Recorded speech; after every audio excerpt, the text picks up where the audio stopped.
गरीब किसान की कहानी। जून का महीना था। चिलचिलाती धूप में रामलाल अपने मन में बड़बड़ाता हुआ जा रहा था। धूप इतनी तेज थी कि जमीन भी आग सी तप रही थी।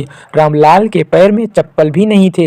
वो नंगे पैर लंबे लंबे पांगों से आगे बढ़ता जा रहा था। उसको अपनी नहीं बल्कि अपने खेतों की बहुत ज्यादा फिक्र थी। जंगली भुंडों की झुंड खेतों में आते थे और कुछ ही मिनटों में खेत को नहस तहस कर देते थे। रामलाल के खेत में इस साल बहुत ही अच्छी तरबूजे की फसल लगी थी, जिसे देखकर उसकी जान में जान आती थी। उसके पास पैसे नहीं थे, लेकिन उसने गांव के ही एक जमींदार से पैसा उधार लिया हुआ था, जिस पर जमींदार का ब्याज बहुत तेजी से बढ़ रहा था।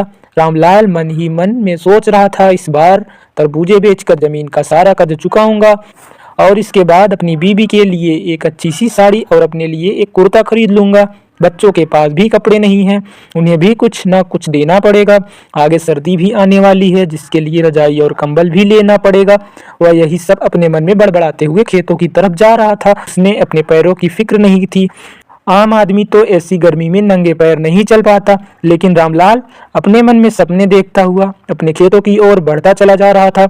खेत के पास पहुंचते ही रामलाल गदगद हो गया। खेत में बहुत अच्छी तरबूजे की फसल थी। वह हर समय खेत में ही आते जाते रहता था, क्योंकि अगर धोखे से भी भुंड आ गया तो उसका पूरा का खेत कुछ ही समय में खत्म हो जाएगा और उसके सपने मिट्टी में मिल जाएंगे। इसलिए रामलाल दिन में और रात में पूरा समय खेत में ही गुजारता था।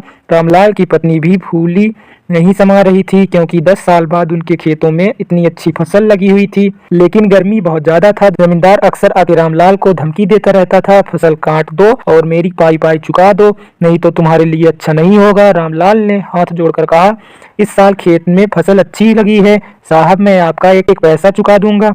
तब तरबूजे की फसल लगभग तैयार थी। जितनी खुशी आज रामलाल को हो रही थी, इनका अंदाजा लगाना आज मुश्किल था। मन ही मन में खुशी और झूम रहा था।